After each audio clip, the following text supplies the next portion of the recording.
오히려 저는 이 두 가지 중에서 하나를 고르라면 좀 더 노란기가 있는 이 디스플레이를 선택을 할 겁니다. 초기 불량 확인 5가지 한번 알아보려고 합니다. 외관에 이런 이제 찍힘이 있는지, 긁힘 자국이 있는지, 아니면 휘어짐 이런 부분들을 봐야 합니다. 휘어짐이 심하면은 이렇게 딱딱 거리는 게 느껴지실 거거든요. 휘어진 거를 반드시 잡아내겠어 이러면은 아닌 것도 그렇게 보이게 되더라고요. 너무 민감하게 반응할 필요는 또 없지 않을까. 디스플레이 확인을 해야 되는데 요것도 몇 가지 확인을 해야 하는 부분들이 있더라고요. 그러니까 이게 불량하소라는 게 죽은 하소를 말하거든요. 그렇죠. 근데 이 죽은 하소가 흰색인지 빨간색인지 뭐 녹색인지 파란색인지 이걸 알 수가 없어요. 전체 화면을 빨간색으로 보여주고 흰색으로 보여주고 파란색으로 보여주고 이런 설정을 할 수 있어요. 빛샘, 뭐 녹디, 최근에는 블루밍 이런 이슈가 또 등장을 했어요.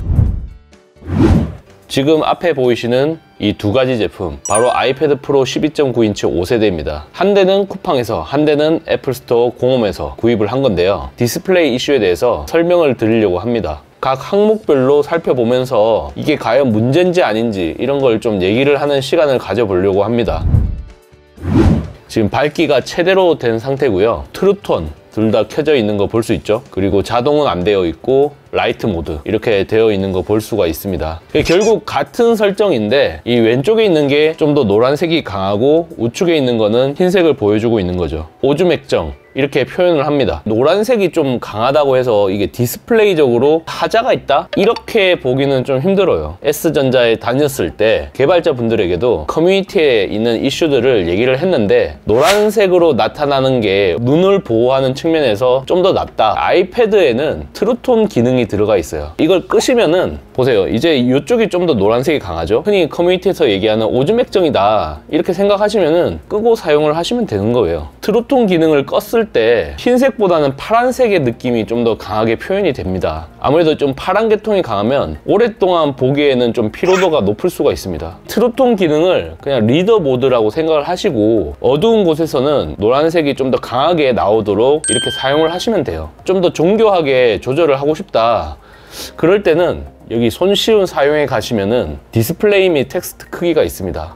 여기 색상 필터가 있는데요. 이 누르시면 색조라는 걸 선택을 할 수가 있어요. 그래서 이걸 통해서 최적의 색깔을 맞출 수 있거든요. 이렇게 해서 내가 가장 눈이 편한 그런 걸 맞춰서 세팅을 해 놓으시면 됩니다. 약간 붉은기가 돌거나 이럴 경우에는 좀 디스플레이적으로 좀 하자가 있다 이렇게 얘기를 하실 수도 있지만 약간 노란색이 끼는 거는 사실 그렇게 문제가 된다고 보기는 힘들어요. 오줌액정이라는 굉장히 좀 더러운 이름이 붙으면서 무조건 피해야 된다 이런 여론이 형성이 되면서 사람들에게는 무조건 기피의 대상이 되는데 약간 노란색 끼가 있는 걸 선택을 한 게 낫다. 오히려 저는 이 두 가지 중에서 하나를 고르라면 좀 더 노란기가 있는 이 디스플레이를 선택을 할 겁니다.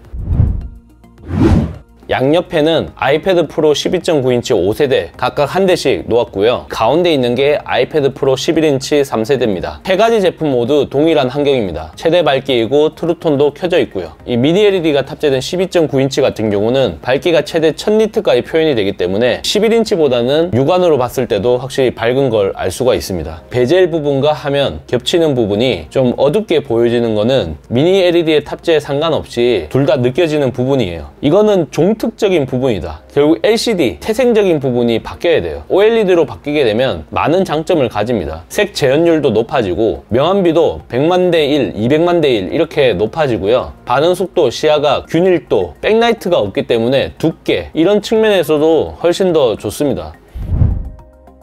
가장 논란이 되고 있는 이제 블루밍 부분이 어떻게 느껴지는지 한번 표현을 해볼게요. 드로잉 앱을 통해 가지고 검은색 캔버스에서 흰색 점을 찍어 놓은 겁니다. 에어드랍을 통해서 똑같은 이미지를 지금 공유를 한 거예요. 그래서 지금 동일한 그런 이미지를 보고 계시는데요. 지금 이 상태에서 화면을 완전히 검은색으로 채워보겠습니다.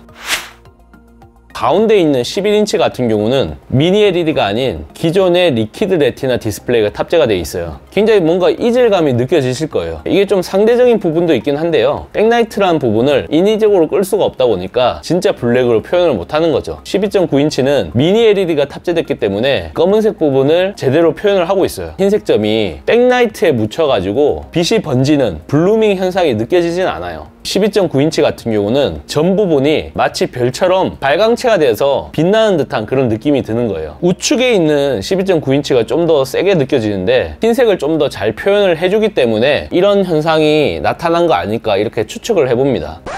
미니 LED가 탑재된 디스플레이는 이런 상황을 만들게 되면 블루밍을 피할 수가 없어요. 테두리에서 봤듯이 색 균일도는 기존의 제품이나 이번 제품이나 크게 차이가 없어요. 대동소이하고요. 이런 문제가 생기는 거는 미니 LED가 탑재되면서 검은색과 흰색 표현력이 커지면서 훨씬 더 대비가 되기 때문에 이런 문제가 생기는 거거든요. 이렇게 배경이 검은색인 상태에서 흰색 점만 찍혀져 있는 그런 걸 보는 경우는 거의 없거든요. 아이패드 프로 11인치 같은 경우는 백라이트 부분이 계속 켜져 있기 때문에 검은색 화면에서도 흰색 부분이 그렇게 눈에 띄지 않습니다. 좌측 상단에 있는 최근 항목 부분도 빛 번짐이 느껴지지 않죠. 빛이 들어오지 않는 어두운 곳에서는 다크 모드로 사용하시는 건 피하시길 바랍니다. 원래 취지인 시력 보호를 해주지 못하고 오히려 블루밍 문제로 눈이 많이 부실 수 있기 때문입니다. 지금까지 내용을 요약하면 이렇습니다. 첫 번째, 디스플레이는 색 온도가 있기 때문에 뽑기운이 작용한다. 두 번째, 적색, 녹색과 달리 적당한 수준의 노란색은 큰 불편함이 없다. 세 번째, 오줌 액정은 트루톤 기능을 끄거나 색상 필터로 해결 가능하다. 네 번째, 색 균일도 문제는 LCD 디스플레이가 갖는 태생적인 한계다. 다섯 번째, 이는 아이패드 프로 5세대뿐만 아니라 전 모델에도 발생한 종특이다. 여섯 번째, 블루밍은 미니 LED가 적용된 아이패드 프로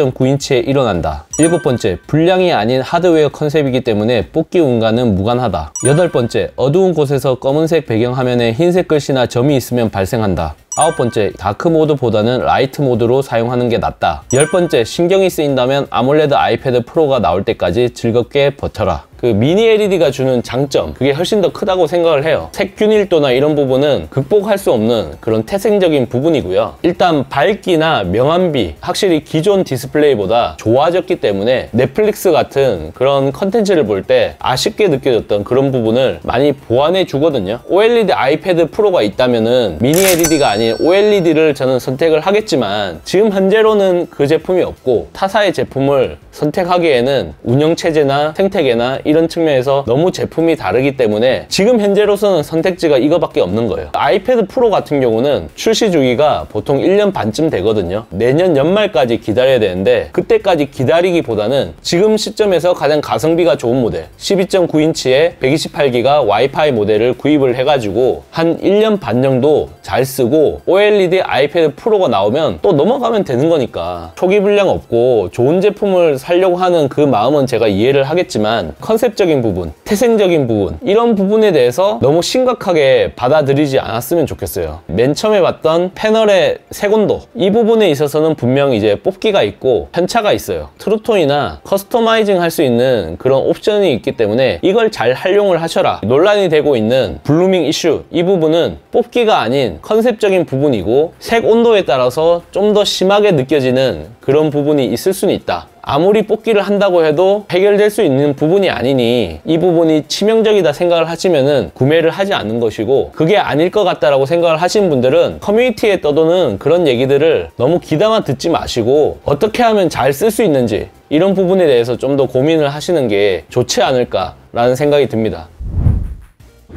생길 수밖에 없는 거라고도 생각을 하는데 이거를 불량으로 딱 보는 게 맞을지. 불량을 판정하는 기준은 제조사에 있잖아요. 애플 입장에서는 불량이 아니라고 하죠. 애플 스토어 공홈에서 이제 구매를 했을 때는 본인 변심이나 뭐 불량에 상관없이 무조건 2주 내에는 묻지마 환불이 가능해요. 소비자 보호 장치를 이용을 해서 그런 이유 때문에 나는 환불을 받겠다 이렇게 할 수는 있죠. 교환을 받는다고 해서 블루밍 증상이 해결이 된다? 그건 아니라는 거죠. 불량인지 아닌지 테스트를 할 수 있는 그런 방법들도 모두 알려드렸습니다. 그래서 오늘 아주 알찼는데요. 이번 영상도 재미있게 잘 보셨다면 좋아요, 구독, 알림 설정 잊지 말아주시고요. 저희는 다음 영상에서 만나 뵙도록 하겠습니다. 그럼 여러분 안녕.